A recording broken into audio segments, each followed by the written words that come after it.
पाया निरीक्षण में? निरीक्षण में पाए, यहाँ जो काम करा रहे कॉन्ट्रैक्टर थे उनसे मैंने देखा कि उनका कहना था कि भारत सरकार के द्वारा जो यहाँ नक्शा पास हुआ उस नक्शे के हिसाब से उन्होंने काम किया।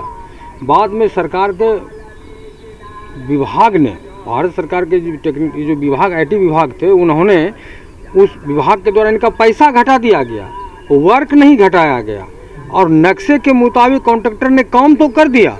आज वो पैसा इनको नहीं मिलने के कारण इस कॉन्ट्रैक्टर को वो ये काम अधूरा पड़ा हुआ। इतना सुंदर बिहार का ये भागलपुर ज़िले का मेरा एक ये पार्क है, IT पार्क, की जो बहुत ही मेरे ज़िले को खूबसूरती और मैं लोकसभा को एक बहुत बड़ी चीज़ दे सकता था। मालूम नहीं भारत सरकार के दिमाग में क्या बैठा हुआ, विभाग के दिमाग में क्या बैठा हुआ है कि ऐसा सोच है कि टेक्निकल जो है नक्शा कॉन्ट्रैक्टर वही काम करेंगे उसी नक्शे पर और पैसे को घटा दिया गया, इसीलिए काम पूरा नहीं हो सका है। हम कई बार इनकी लिखित और मौखिक दोनों दिए हुए हैं। कितने बच्चे को फायदा मिलेगा यहाँ पर? यहाँ 2 साल से रुका हुआ है ये काम 2 साल पहले पूरा 2021 के दिसंबर में इस काम को पूरा हो जाना चाहिए था, लेकिन ये काम 2021 में पूरा नहीं होने के कारण बहुत सारे बच्चे का भविष्य इसमें अटका रह गया। आपकी तरफ से क्या पहल की गई? हमने इस मंत्रालय को चिट्ठी भी लिखा है, टेलीफोन टॉकिंग भी किए हैं, बात भी किए हैं, बोल रहे हैं कि हो जाएगा हो जाएगा, लेकिन हाँ ये तो आश्वासन मिला है, लेकिन ये दोहरी नीति के, सरकार की दोहरी नीति के कारण अब समझा जाए कि मैं बताना चाहूँगा आप लोगों को कि नक्शा आपका वही रह गया, आपने सिर्फ उनका मूल्य घटा दिया।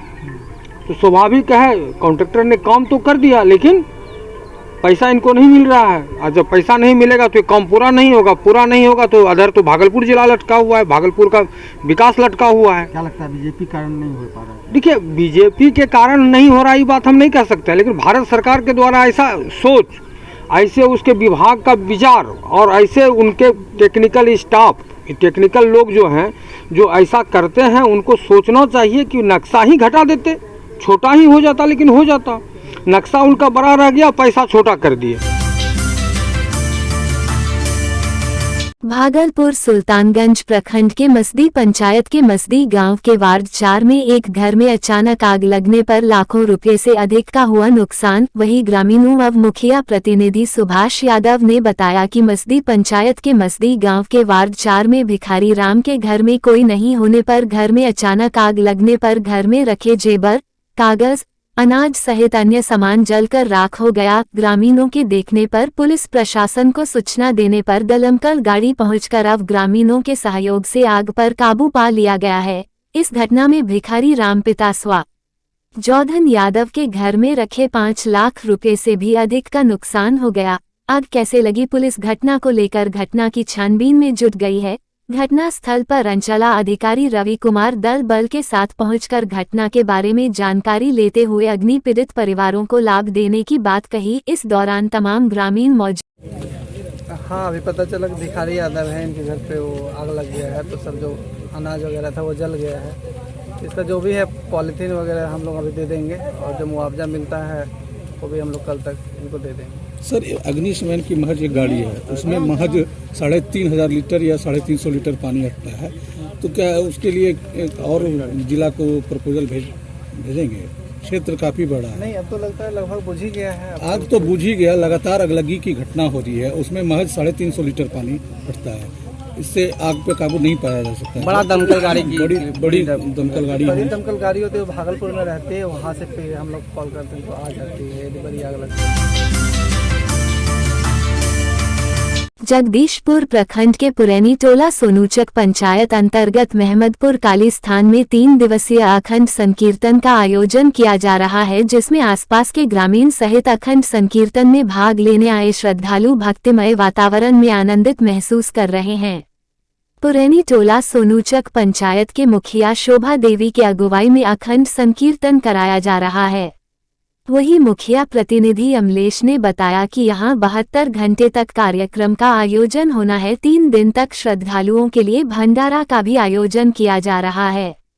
उन्होंने कहा कि भक्तों की मांग पर सर्वसम्मति से अखंड संकीर्तन का आयोजन किया जा रहा है और लोग भक्तिमय वातावरण में डूबे हुए हैं। भागलपुर में बाइक की आमने सामने की टक्कर में एक की मौत, दूसरे को बेहतर इलाज के लिए सिलीगुड़ी किया गया रेफर। मामला मथुरापुर के शिवनारायणपुर थाना क्षेत्र का बताया जा रहा। वहीं मृतक के परिजन ने बताया कि मृतक शिवनारायणपुर से फूल लेकर घर आ रहा था। इसी दौरान मथुरापुर के पास बाइक की आमने सामने की टक्कर में 20 वर्षीय अमरीश के मौके पर ही मौत हो गई। अमरीश गाँव के ही एक शादी का मंडप सजाने के लिए फूल लेने गया था। क्या हुआ था? अमरीश कुमार और मनोज कुमार जा रहा था गांव तरफ एकड्रा, और उसके बाद एक किशनदासपुर तरफ से बाइक आया, इस बहुत काफ़ी माइलेज स्पीड में था। उसके बाद दोनों में टक्कर होने के बाद एक्सीडेंट हो गया। भागलपुर रेलवे प्रशासन जहां यात्रियों को सुविधा देने के साथ साथ उनकी सुरक्षा का दावा करती है, वहीं दूसरी तरफ भागलपुर रेलवे स्टेशन पर रेलवे प्रशासन और रेलवे पुलिस की लापरवाही से कभी भी बड़ा हादसा हो सकता है। जो तस्वीर अब हम आपको दिखा रहे हैं उसमें कुछ कहने की जरूरत नहीं है।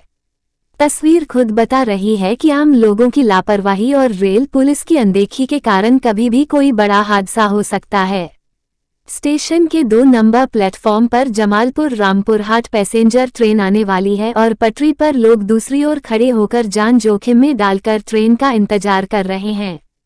वहीं इस ट्रेन के खुलने के बाद प्लेटफॉर्म संख्या 1 पर क्यूल मालदा ट्रेन आ रही है और इसमें भी आप वही हाल देख रहे हैं।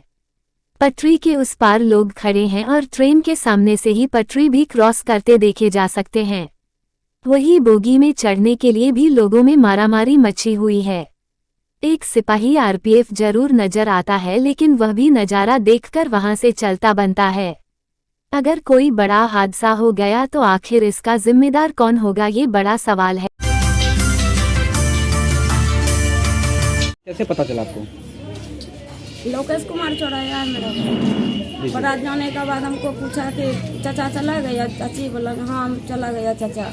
तो घर में कोई नहीं है, बोला कि नहीं घर में नहीं है कोई। तो बोले हम कि तुम नहीं गया, बोला कि नहीं हम बाद में जाएंगे, अभी नहीं जाएंगे। इसके बाद मेरा बाइक चोरी कर लिया है। लोकेश कुमार और एक लड़का को नहीं पहचानते हैं। वही दोनों चोरा है? हाँ। तो कैसे पता चला आप लोग को वो चोरा है? सीसीटीवी कैमरा में देखे। थाना में आवेदन दिए? हाँ जी, थाना में आवेदन दे दिए। 30 तारीख को मेरे लड़का का शादी था, राजा कुमार का। तो हम लोग बारात जा रहे थे।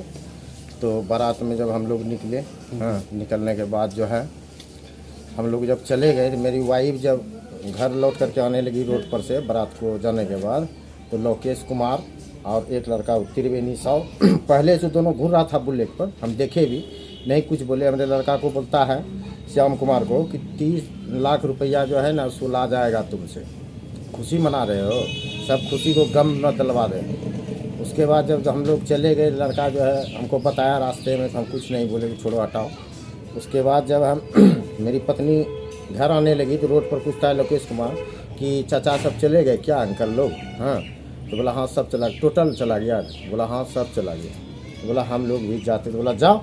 तो बोला कि नहीं अभी नहीं जाएंगे, जाएंगे पीछे से बाद में। इसके दरमियान जब हम वहाँ चले गए बारात लेकर के, जब सुबह शादी होने लगा तो 5 बजे भोर में हमको फ़ोन गया यहाँ से मेरी वाइफ का, बोली कि गाड़ी चोरी हो गया। तो गाड़ी चोरी हुआ तो उसके बाद जब हम पूछे हाँ कि कौन चुराया, तो बोला कि लोकेश ऐसे पूछ रहा था। फिर सब